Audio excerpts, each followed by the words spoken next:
We used to go out after the air raids when the all clear siren sounded, see what we could find, and lo and behold, just down the road, it was a heavy raid, and I found this. So we brought it home, took it down into the cellar, and knowing the fuse was there, and you could defuse it by getting that undone.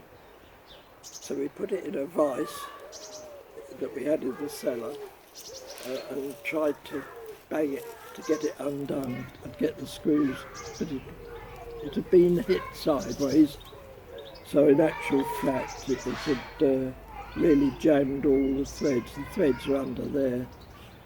And what is it exactly? It's an incendiary bomb. It's what they used to light up the targets by. They drop about 1,000 of these onto the target, which in this case was Streatham, and then the bombers come along later, and they would see where the target was, lit the whole target up. And the fire bomb on the East End, on one of the first raids, it's what you see in the films of all the targets. And anyway, how old were you when you found that? It would have been about 8, I suppose. We'd come back from evacuation because not much was happening, and then the Blitz started, and we really had a lot in Streatham. Right till the end of the war, we had about 4 or 5 years of bombing. In 1944, we had the flying bombs, the doodlebugs, and we had 45 of those in Streatham. These right at the beginning of the war. In fact, the dates on it, 1937, it's just got on there engraved. So when you found it and you picked it up, didn't you think that it might go off?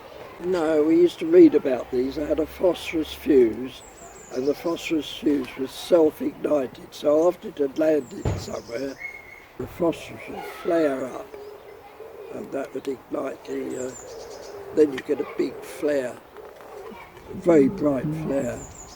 The whole thing is basically magnesium.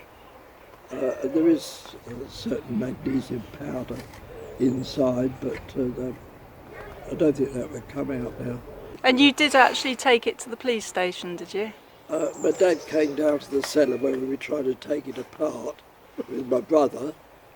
He wasn't very pleased, and being the local Home Guard adjutant, he rushed us round to the police station.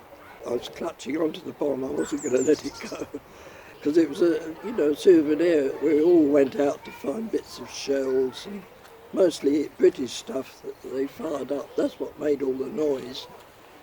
The bombs were noisy, but they weren't as noisy as the anti-aircraft guns firing the stuff up. I kept this one. We used to get a lot of the fins because they used to come off before they exploded sometimes. And they used to have slogans or swastikas and things on the end of the fins. Local population of kids used to go out at night to collect what they could. We used to go out with tongs because some of the metal was still red hot. They used to drop booby bombs. You had to be careful. Sometimes they dropped something like a thermos flask, which, you found a thermos flask, you took the lid off it. That was a high explosive. And even fountain pens at one stage, so you didn't want to collect them. Anything that was a bit unusual, you'd leave alone, but anything like this, you knew what it was.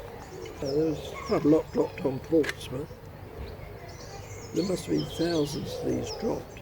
And we did the same thing in Germany because the Lancasters never got on their targets, and they often went to the wrong place. They used to have mosquito bombers, and they used to travel low because they could find the targets, and they were too fast for the German guns, so they could get right through, and they could easily get to Berlin and back, and they would light up the targets. Lancasters would come along later, and they know where to drop the bombs. Of course, the Germans were doing it as well. Yeah, when they realised this, British authority, they used to light up a field somewhere with lots of mock buildings and mock this and that to lead the Germans to bomb the wrong target. And then to stop the radar, we used to drop all these strips of silver paper. We used to collect that up and make Christmas decorations out of it. Long strips of silver. That was to foul up the radar and the detection equipment. Yeah, lots of fun really. Well, this was a good find. But